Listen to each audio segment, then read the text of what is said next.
a high-quality knowledge podcast for hitchhikers traveling the galaxy. This is Lab 42.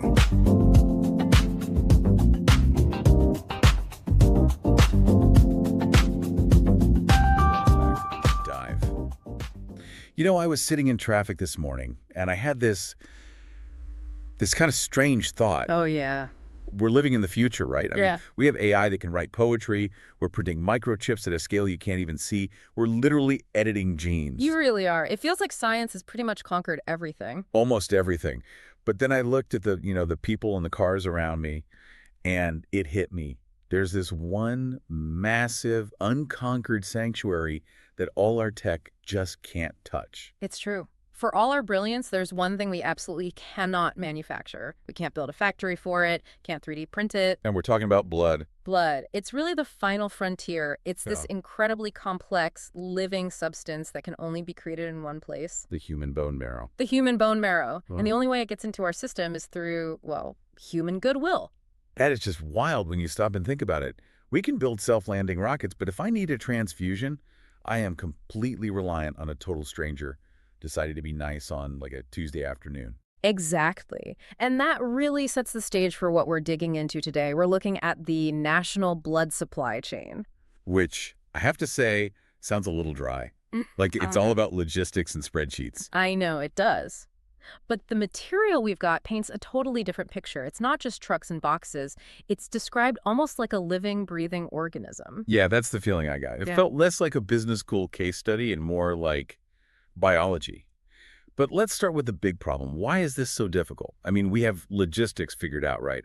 Amazon can get me a toothbrush in 2 hours. Mm-hmm. Why is blood so much harder? Because Amazon or a car company like Toyota, they operate in what you'd call a deterministic world. They have levers they can pull. Meaning they control the supply. They control the supply. If you're running a car factory, you decide exactly how many cars to build based on your forecasts. You order the steel, you run the line. Right. But blood isn't a car. In the world of blood logistics, we're dealing with what's called a stochastic system. It's stochastic.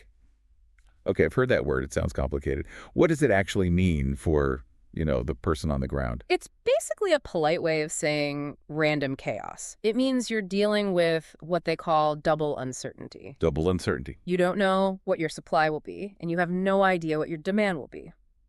Both sides of your business equation are just dice rolls every single day. Okay, let's try to make that real. Yeah. The reading had this analogy that I thought was perfect.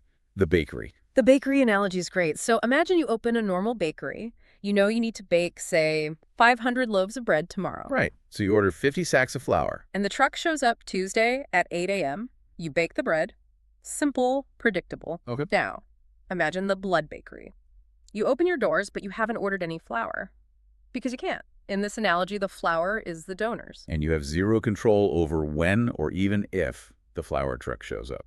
Zero control. Donors are not machines. Maybe it's raining, maybe there's a flu going around, maybe it's a holiday and everyone's at the beach. You can't just pick up the phone and order 500 units of O-negative donors to walk in. That's stressful enough. But you said double uncertainty.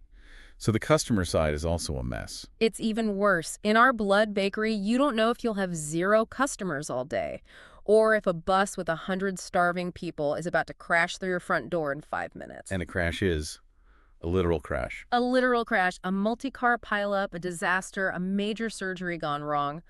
Only God knows when a trauma center is suddenly going to need 100 units of blood. So you're running a business where you don't know when your ingredients are coming, and you don't know when your customers are coming. It's the ultimate management headache, and you have to remember the stakes. If a normal bakery runs out of bread, what happens?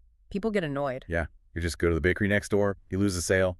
Exactly. But here, if you have low supply and high demand, the flour truck didn't show, but the accident happened, you get what the sources call stock-out death. Patients die. Patients die. That's the cost of being short. Okay, so the answer seems obvious then. Just hoard it, get as much blood as you can, fill the fridges, and you'll never run out. And that seems logical, but it leads you to the other side of the problem, the paradox of inventory. Right. Let's say you do that. You run a huge campaign, thousands donate, you're swimming in blood, but then it's a quiet week, no major accidents. And blood is not a can of soup. It has an expiration date. A very short one. It spoils, it becomes biological waste. And now you have to incinerate this precious gift someone gave to save a life. It's a huge financial waste, but it's also, an ethical disaster. You wasted people's goodwill. You did. So balancing that risk, that tail risk, is everything. I'm stressed just thinking about it. So you've got this chaos. How do you even start to organize it? You can't just have people run around with coolers randomly. No, and this is where we need to zoom out. There's this really beautiful image that helps explain the solution. Picture a city at night from about, say, 10 kilometers up. Okay, I'm with you. You see the grid of streets, the highways, and you see the red taillights of cars flowing through that network. If you just kind of blur your eyes, what does it look like? It looks like veins, like red blood cells moving through a body. Exactly. The city is an organism. The road network is its circulatory system. And if that logistics network stops, the city goes into hypovolemic shock, just like a human body losing blood. The whole system starts to die. So if the city is a body, do we design the supply chain like nature designs veins? Or is that just a nice metaphor? Oh, it's not just a metaphor, it's physics. To organize this mess, we literally steal the rules from biology, specifically something called Murray's Law. Murray's Law. Okay, this is the part where I started to get a headache. It was all about branching vessels and cubes. It sounds more complex than it is. So this guy, Cecil Murray, back in the 1920s, he's looking at how blood vessels split, a big artery branching into two smaller ones. He realizes it's not random at all. There's a rule. There's a very strict mathematical rule.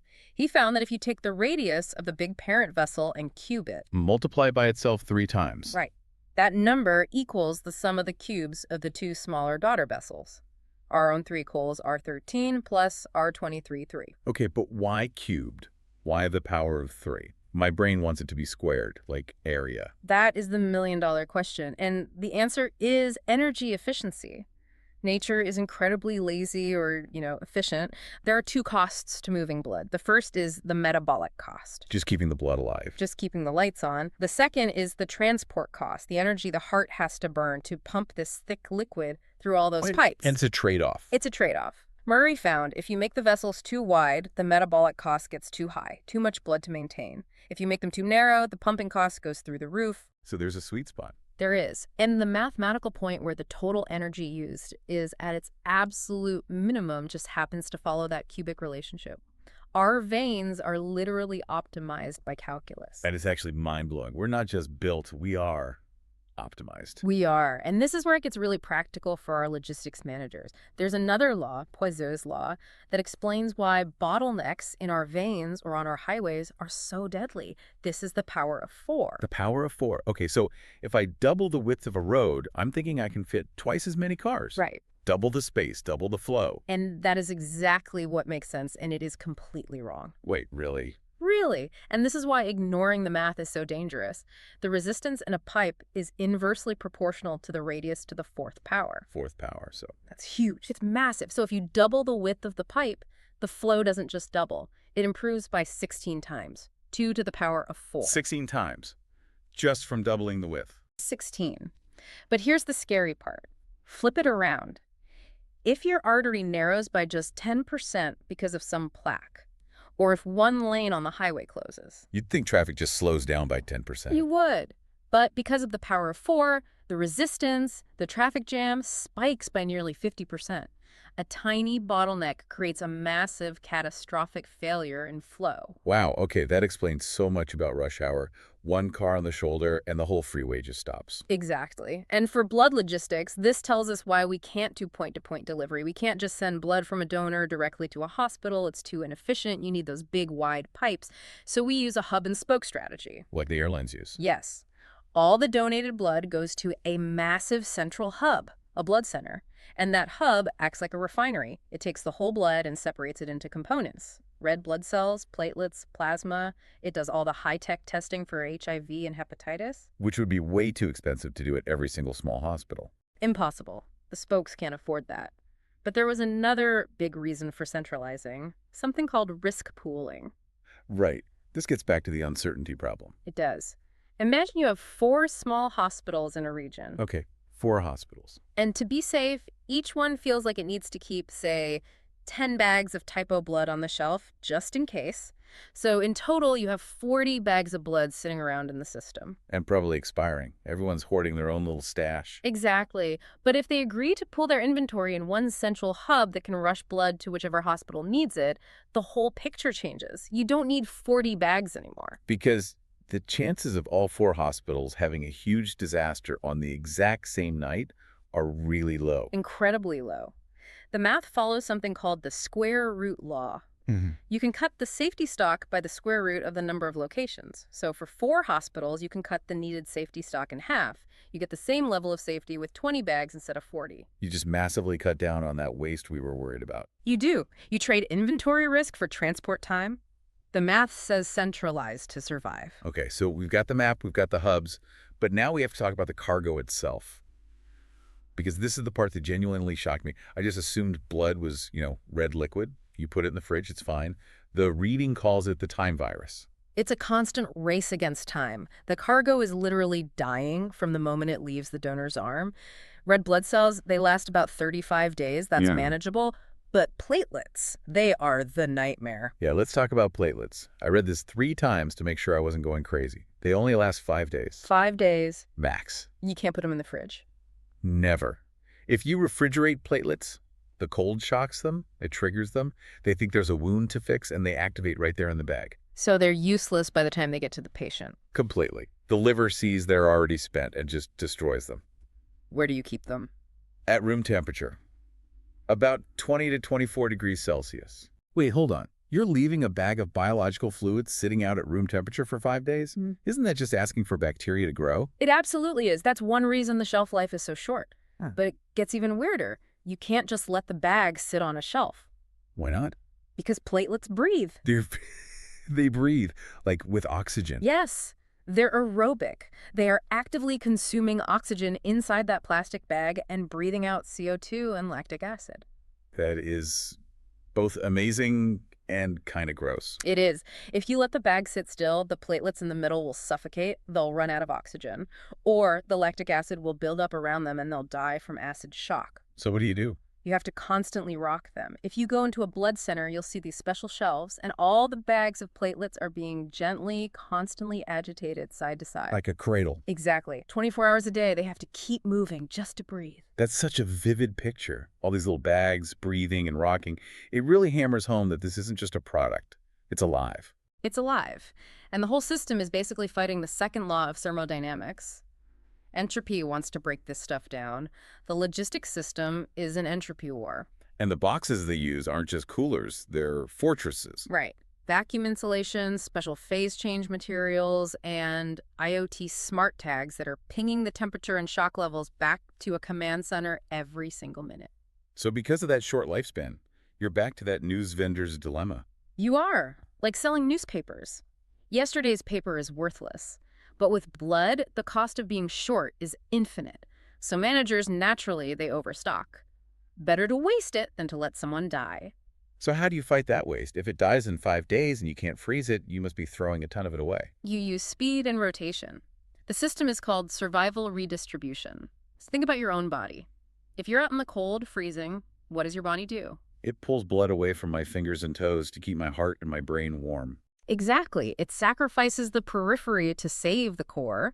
The blood supply chain does the same thing. A small clinic in the suburbs might have a bag of platelets that expires in 24 hours. They probably won't use it. So it's about to become waste. Right. But the system sees that, it flags it, and a courier grabs it and rushes it downtown to a massive trauma center, the heart of the system, where they might go through 100 units a day. That bag becomes a lifesaver. So you turn what was about to be static, wasted inventory into dynamic flow. Precisely. Okay, so we have the hardware, the roads, the hubs, we have the living cargo. The last piece is the brain, the software that runs this whole thing. The nervous system. Right. The reading splits it into 2 parts, BIMS and BIS. A good way to think of it is BIMS, the blood information management system. That's the central nervous system. It's the brain inside the Red Cross, managing donors, testing, production. Okay. But BIS, the blood information sharing system, that's the peripheral nervous system. It's the network of nerves that connects the brain out to all the hospitals, the arms and legs. And that connection is what allows for this huge philosophical shift in logistics. moving from homeostasis to allostasis. Right. Homeostasis is what we all know. It's reactive. I'm hot, so I sweat. We're out of blood, so we order more. It's fixing a problem after it happens. But allostasis is predictive. It's predictive. It's about changing your internal state before the environment changes. The example they used was waking up. Yeah, that was great. Your body raises your blood pressure before you even open your eyes. Because it knows you're about to stand up. If it waited until you stood up, you'd get dizzy and faint every single morning. It anticipates the need. So how does a supply chain do that? How does it predict the future? Through data and feedback loops. Take the Red Connect app that was mentioned in the sources from SK Telecom and the Red Cross. Yeah. On the surface, it just looks like a cool app for donors. It tells you your cholesterol levels, your liver function. It gives you value back. Which keeps the donors, the factory, healthy. Smart. Very smart. But the real power is in the prediction. So let's say the system's weather algorithm sees a typhoon forming offshore. It knows that in 48 hours, rain will suppress donations and accidents might go up. A shortage is coming. A shortage is coming. In the old homeostatic system, you'd wait for the shelves to get empty, then you'd panic. But in an allostatic system, the app triggers a positive feedback loop 2 days early. It starts sending push notifications? Exactly. To donors in safe areas. Urgent need today. It proactively moves the blood donation buses to underground shopping malls where people will still be, even in the rain. They fill the inventory before the storm even hits. And at the same time, it uses negative feedback. The system sends an alert to the hospitals. Hey, supply looks tight for the weekend. Maybe push that non-critical hip replacement from Friday to Tuesday. So it slows down consumption before the tank is empty. Yes. The ultimate goal is what they call invisible logistics. If the system works perfectly, the patient, the doctor, they never even know there was a risk. The blood was just there when they needed it. That's such a powerful idea. Invisible logistics. You only notice it when it breaks. Right. And that leads to my favorite concept from this whole deep dive. We think of logistics as just moving boxes, but the source calls it the alchemy of logistics. Turning matter into time. Think about it. The laws of physics say energy is conserved. You can't create it. A bag of blood, physically, is just 400 milliliters of liquid. It's some protein, some iron, some water. Just matter. It's just matter. But when you run that matter through this cold, industrial, calculated system, the trucks, the algorithms, the centrifuges, and you get it to a patient on an operating table, something magical happens. Yeah. That 400 milliliters of matter transforms into 40 extra years of life for a patient. It's the relativity theory of logistics. It literally creates time. Wow. And there was one last phrase that just stuck with me. Scientific mercy. It's the perfect summary, isn't it? We think of mercy and compassion as these warm emotional things, but your compassion alone doesn't save a patient who's bleeding out 3 cities away. Right. You can have a heart full of goodwill, but without the cold trucks and the barcodes and the math of Murray's Law and those little agitation machines, that goodwill is useless. The cold, hard system is what allows the mercy to actually function. Exactly. The logistics managers, the data scientists, they are the engineers of life. They're the social immune system. They have to be cold and calculated so that the final result can be warm and human. It really changes how I'm going to look at one of those blood drive buses from now on. It should. The next time you look out at a city at night and you see those red taillights flowing down the highway, don't just see traffic.